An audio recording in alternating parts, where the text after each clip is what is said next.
thank you all for coming out today. Friday, I know we provided you with some limited information, and so today we want to provide you with what we know so far and give you an overview of the events of Friday, February 2nd.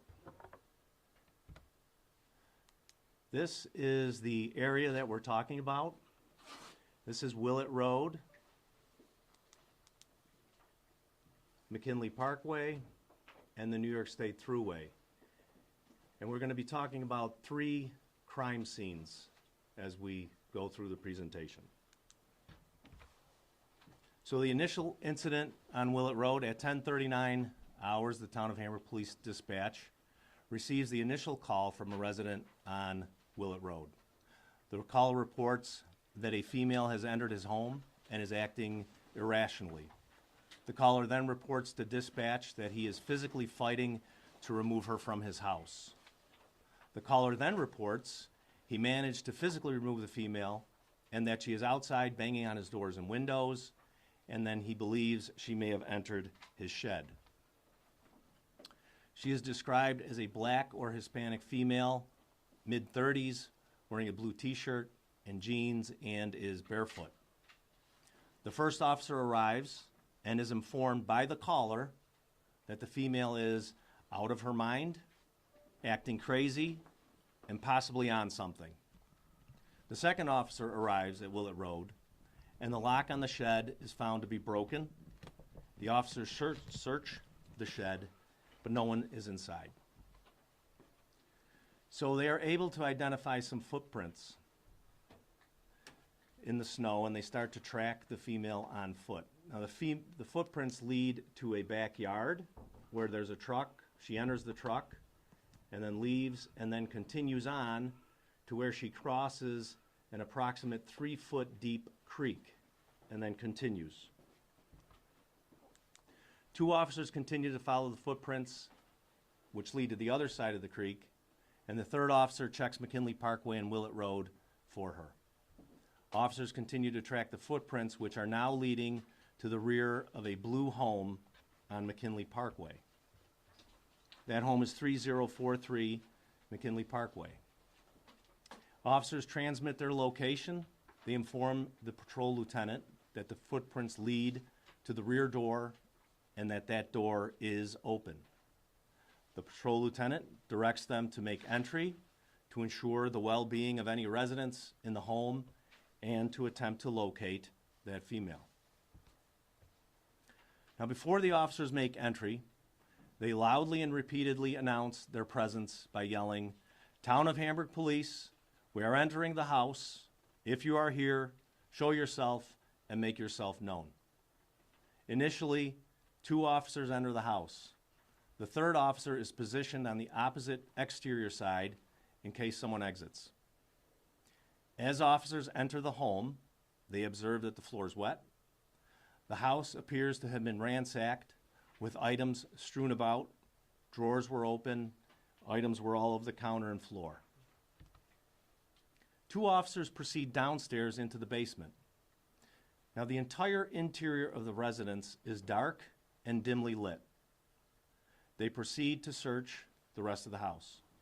During the search, they enter a short, narrow hallway with a closed door leading to a bathroom.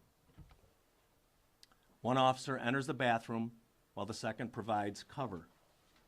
Upon entry, the shower curtain's closed. The officer opens the shower curtain and observes a female who is naked and attempting to cut herself with a knife. Both officers retreat to the threshold of the door and verbally give her commands to drop the knife. This is who they encounter in that bathroom: Lisa L. Haight, 36 years old, and lives in Jamestown, New York. And Ms. Haight's previous police contacts include complaints for weapons offenses and an extensive drug history. It was later learned, so the officers didn't know this information. It was later learned that Ms. Haight committed a serious stabbing assault on the nearby New York State Thruway shortly before this incident occurred. Back to our diagram. So again, the New York State Thruway is running here. So she was a passenger in a private transport van. That van was en route to a methadone clinic in Buffalo when the stabbing assault occurred. So we believe that the vehicle probably stopped in this general area where that blue dot is. Ms. Haight attacked a fellow passenger by stabbing her repeatedly in the head, face, and shoulder, resulting in serious injuries. I can honestly tell you, I have seen the photos of that victim, and they are horrific. She then fled the stabbing scene on foot toward McKinley and Willett, and then the van continued on with the victim to Mercy Hospital.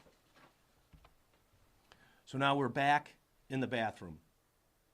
So as officers are making initial contact with Ms. Haight, the perimeter officer enters the house to assist. Officers continue to make verbal attempts to have Ms. Haight drop the knife she was holding. Officers use de-escalation techniques in an attempt to get her to comply. So de-escalation is just a general term, but what techniques did they use? They lowered their voices, softer tone. They asked her what her name was. They tried to get her to talk to them, and continued with non-threatening conversation in an attempt to get her to drop that knife. Ms. Haight is eventually persuaded to drop the knife and get out of the tub. The officers guided her verbally to the threshold of the hallway with the intent to safely take her into custody. So using appropriate arrest tactics, 2 officers attempt to take her into physical custody using handcuffs. During the attempt to secure Ms. Haight, she suddenly resisted violently and attempted to get back into the bathroom. She then lunged forward and downward into the hallway and grabbed an object. As the officers were struggling to control Ms. Haight, she made stabbing and slashing movements with the object in her hand against them. This included direct stabbing motions which struck one officer in the leg and a slashing motion near and across his face. All 3 officers believed Ms. Haight was holding a knife. One officer fired his department-issued sidearm to stop what all 3 believed to be a knife attack. So this component of the encounter with Ms. Haight took place within seconds in very tight quarters, in a narrow hallway, with poor lighting conditions. It was later observed that multiple electrical breakers had been switched off in the basement. We believe Ms. Haight was responsible for turning off those breakers.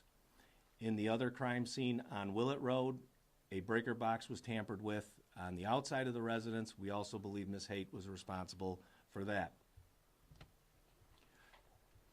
Immediate first aid efforts by our officers at the scene.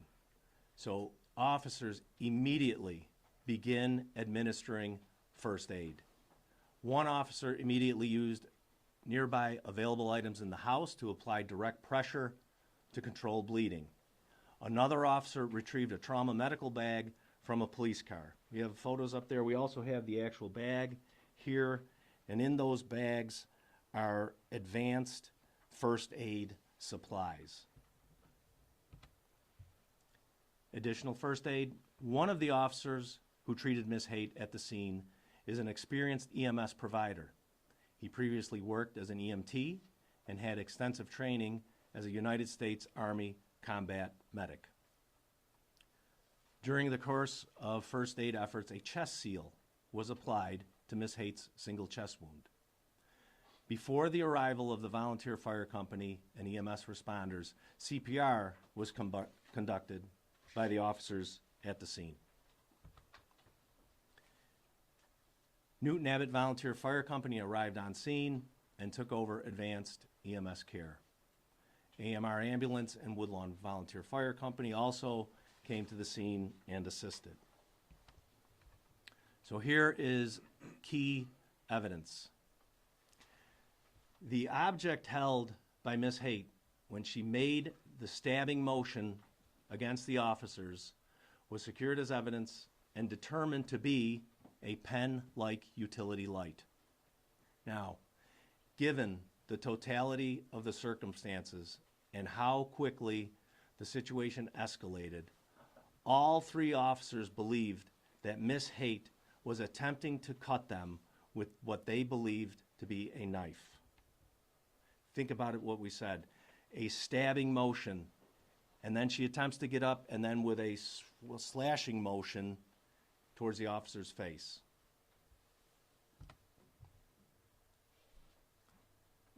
So by statute, the New York State Attorney General's office is charged with investigating this incident. The New York State Police have also assisted us. The Town of Hamburg Police Department and all three officers involved are cooperating with the Attorney General's office as it reviews this critical incident. Interviews are being scheduled with all three involved officers and the Attorney General's office, and it's anticipated that these interviews will be conducted shortly. From what it is known so far, it appears the responding officers followed the procedures and use of force policy of the Town of Hamburg Police Department as this incident unfolded. The involved officers utilized appropriate arrest methods and attempted to de-escalate the situation consistent with departmental procedures. This arrest attempt went from Ms. Haight being momentarily compliant to what appeared to the officers to be a life-threatening confrontation in a matter of seconds. By statute, the Attorney General's office will formally review this police use of deadly physical force. From what the Town of Hamburg Police Department has determined so far, it appears that the use of deadly force by these responding officers was justified. The Town of Hamburg Police Department's review of this critical incident is ongoing. This is a serious matter, and the department is treating it as such. Additional information regarding this incident will be made available as it is developed. So I will take a few questions. Mr. McKinley? You said it was, are you identifying the officer who was involved in the shooting? Not today. Why not? First and foremost, their well-being is my primary attention, and I think providing that information would not contribute to that. I can tell you that the officer is a 6-year veteran of the department, and eventually we will release that name when appropriate. Did he is a 6-year veteran? Yes. Okay. You talked about this happened in a matter of seconds. You said it was dark. When cops go into a house like that, it's kind of dark. Do they have any kind of lighting? Yes. Chest light, a head Yes. light, something? They have lights with them, flashlights that they use. Were they using the flashlight? They did. They were using their lights. Yes.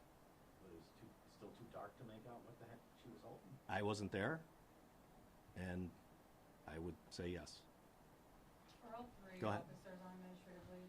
Yes. All Yes, three? they are. Okay. And that is not a punitive measure by any means. That's standard procedure, and they will return when they're ready. Is there any video evidence, and why does the department not have body cameras?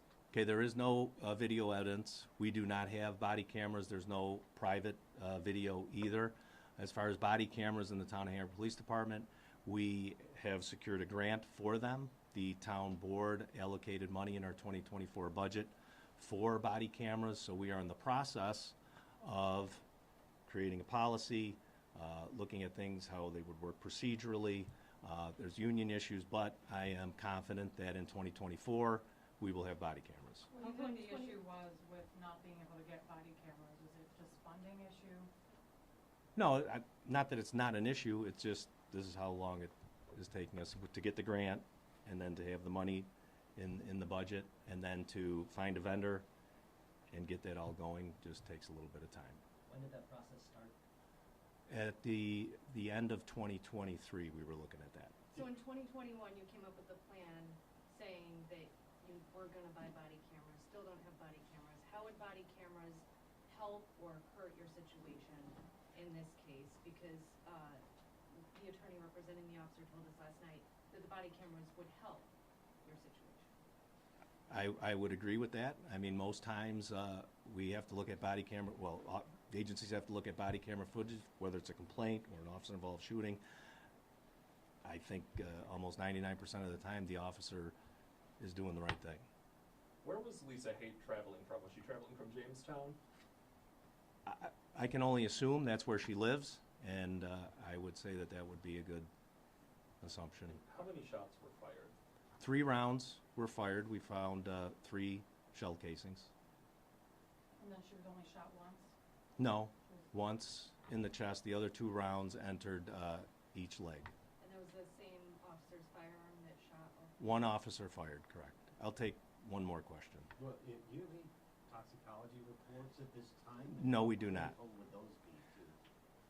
I think those are going to demonstrate what was contributing to her, what she was thinking and her behavior, but I obviously don't know until we get those back. So again, this is still ongoing. This case is not closed by any means. We are still developing information, waiting for toxicology reports. So it's not something that's going to be done and over with. Was the bathroom in the basement of the house? No. How difficult is it for an officer to fire their weapon and deal with the consequences after? That is the most difficult thing an officer could possibly do. And again, that's one of the reasons why I'm not releasing his name. That's it for, How are all 3 of the officers doing? as well as can be expected. I've spoken with all 3 of them. They're doing all right. And obviously it's a traumatic situation. Everybody handles that differently. So when they are ready to return, we will allow them to return. Do you have support for them? Oh, absolutely, yes. They have been given phone numbers for licensed clinicians. I think there was a briefing. I think their attorneys also have provided them with support and numbers.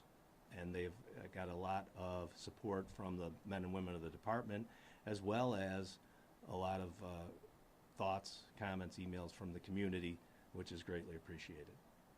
Do you recall the last time there was an officer-involved shooting in the town? I don't remember the date. There was one. That was a while ago. Okay. We're good? Thank you. Thank you very much for coming out.